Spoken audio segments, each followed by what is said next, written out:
What is up, guys? My name is Warren from Reddit Royals, and today I'm bringing you a strategy guide on what I like to call the Super Queen.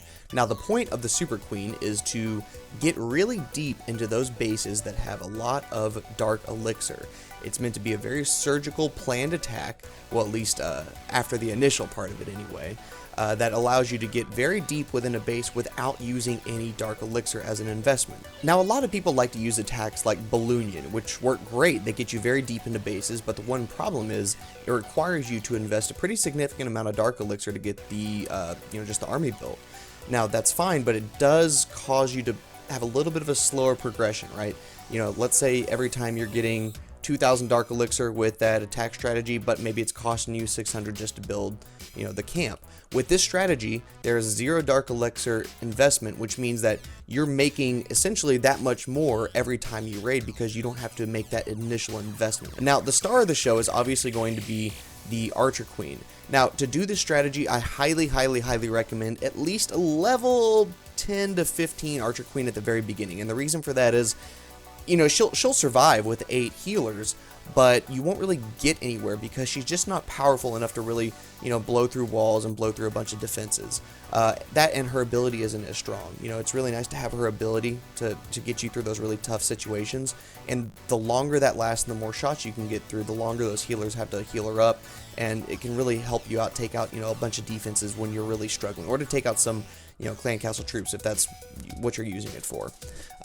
So yeah, I would say minimum level 10, 15 is more comfortable. I do really well with 25 personally. Let's take a look at the army composition for this. So these girls right here are going to be your most important asset, max level healers. They have to be max level, and I would say at a bare minimum, 6 of them, and I find that the sweet spot is right around 8.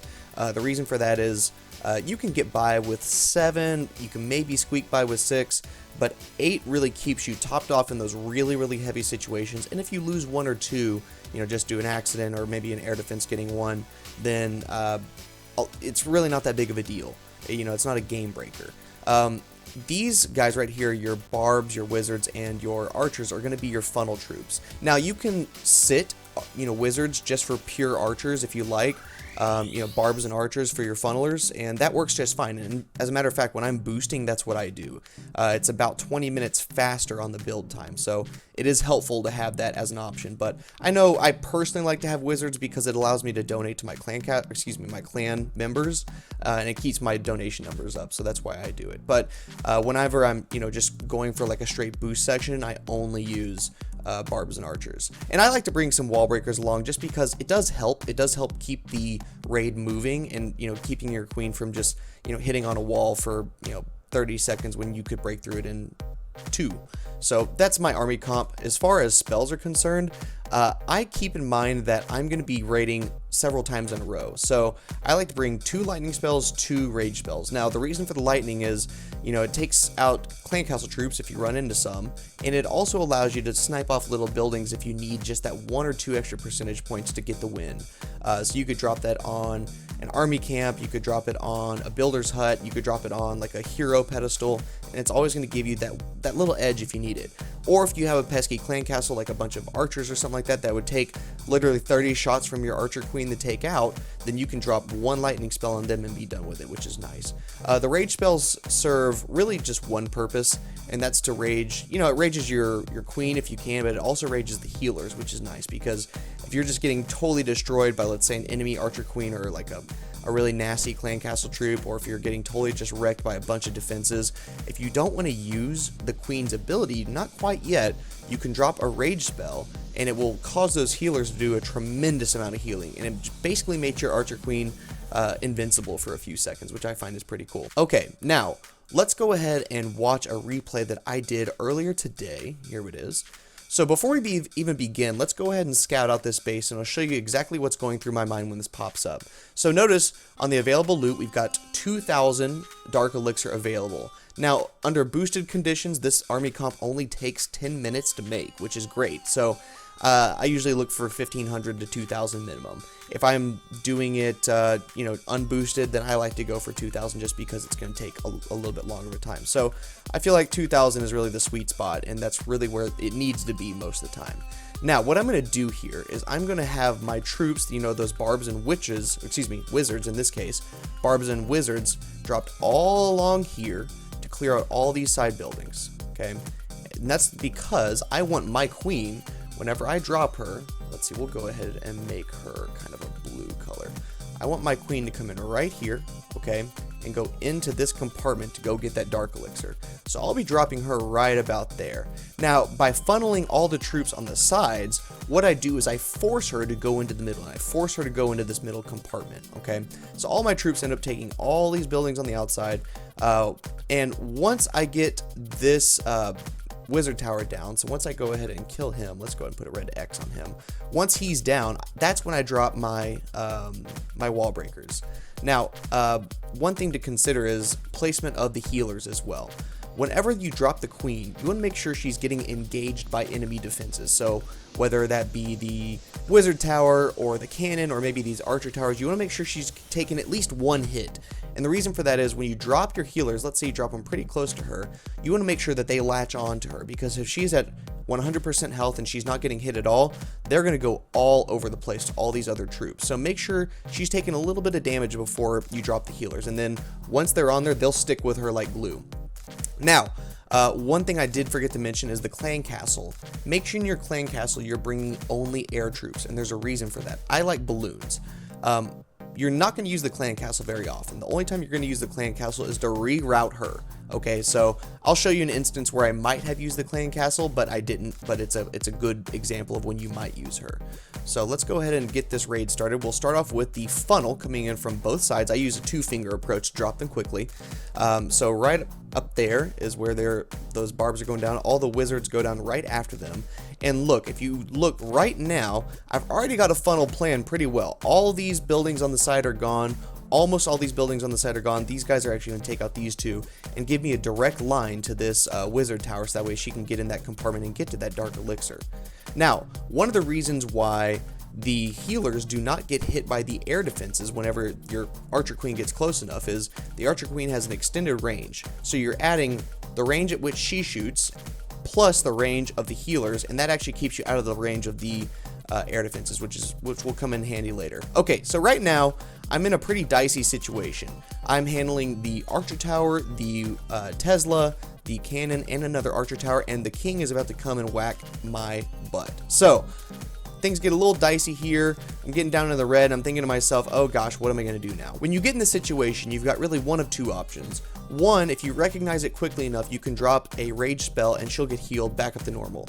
Two, if you're panicking like I ended up doing in this one, you can hit the queen's ability and it will make basically her invisible and make it so that way she gets healed up all the way, and she does a lot of damage and you can take out that king very quickly. I panic in this one and I end up doing both. So here goes the rage spell, and I phase her at the same time just to make sure she didn't get hit, because she does get pretty low. And look at that, wouldn't you know it, she's up all the way back up to full health because those healers are really doing an incredible amount of healing. Okay, so I take this opportunity and I think, you know what, let's go ahead and drop my my wall breakers. They're going to be under rage, and my queen is going to be taking all the the damage here anyway, so they won't get hit at all. So here come the wall breakers, boom boom boom, all coming towards that junction wherever I want her to go. Now this is a good wall break, but it's not perfect. If I could have gotten them to go right here in this middle and just open up this section, that would have been perfect. She would have been forced to go down this section and kind of take things out in kind of a U shape, but I do unfortunately open up this section as well, which means that she could run the risk of running down here instead of going where I want her to go here. So right now I'm going to select my clan castle and just make sure that, if I need to, I can drop those air units to come in and take out some units to make sure that she doesn't just go all the way down, kind of force her to go back up here. So I don't think it ends up coming to that. I do think she ends up going straight in here, but let me fast forward and see how this goes. So there she is. She's taking out the mortar, and then she locks on to the air defense. Now, this is a perfect example of what I was just talking about. she is engaged to the air defense, and she's got a few tiles there between her and the air defense. And notice there's a few tiles between the healers and the queen, meaning that this is just enough range to where the air defense cannot engage my healers, which is fantastic. It means that basically those air units are completely safe, and the queen gets to take out the air defense before anything can get to the healers, which is a wonderful aspect of this attack strategy. Now, I do get a lucky break, and she just ends up going back to that center compartment without me having to help her out with the clan castle troops. I did drop them just in case, but it ended up not being needed. So here we go. So now, whenever you're in this position, notice she is in range of the clan castle, so all the clan castle troops are going to start coming out. Whenever you're in this situation, you got to keep in mind that the archer queen is going to hit whatever is around her. So she's going to be hitting just like this, whatever is around her, to make sure that she can get all this stuff. So just consider that whenever you're trying to redirect her in the direction that you want to go to. Okay, so here come the party poopers, and it looks like I've got a bunch of hog riders. Now, I've had bad experiences with hog riders in the past. They do a tremendous amount of damage. These guys aren't high level, but I got a little spooked here, so I decided, you know what, I'm going to use my second rage spell just to make sure I can get the queen through this. And, you know, she does take quite a bit of damage through this, but the healers keep her up all the way through it. And notice at this point we've got both expos engaged. We've got all the clan castle troops. I've got a bunch of archers there, and now that she's clear there, she's free to take all of that dark elixir, and she's just going to start shooting around, you know, hitting around wherever she wants, really. Now, I don't think I used... Oh, now here's another good example. Remember, I did use those archers just as cleanup troops. Well, I'm starting to pepper them just kind of around the base to make sure that I'm going to be able to get those percentage points that I need to make sure that I can get at least 1 star out of it, and hopefully 2.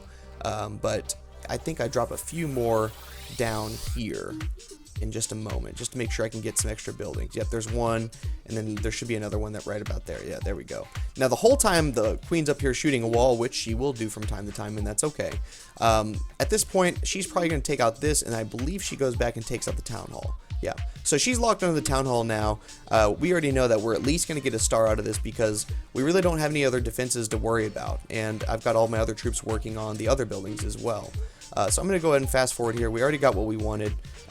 She's going to just keep shooting a wall. I'm waiting on that last star right there. So I've got the 2-star here. At this point, I'm thinking, you know, I'm going to let her get healed back up to full health, and then I'm just going to go ahead and surrender. There's no point in wasting this guy's, you know, elixir from his expos. I'm not going to get that much more resources, so I just call the raid, and at the end, we end up walking out with 1950 dark elixir. Now, the rest of the resources that I get are not that impressive, but I'm not going for gold. I'm not going for elixir. I'm going specifically for dark elixir. Now, under non-boosted conditions, you can do a raid like this every 40 minutes. Under boosted conditions, that comes down to 10. So if you're searching for the right base, you can usually find it in right about 10 minutes, which means that for about 2 hours straight, you can do this over and over again and not ever lose any dark elixir, which is nice.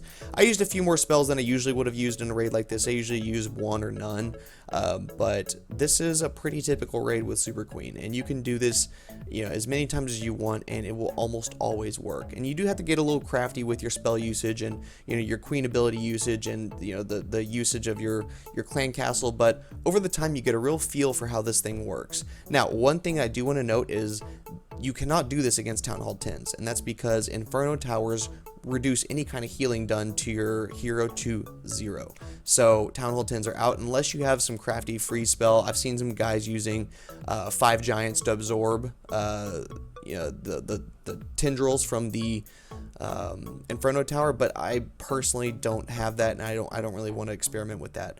But if you use that, let me know. And if you have any comments or suggestions, let me know down in the comment section. Leave a like if you found this video helpful, and make sure to follow me at my live stream channel, twitch.tv/wbrown999, or if you want to just follow me on Twitter, that's the easiest way to get along with me anyway. Thank you so much for watching, and I'll see you next time.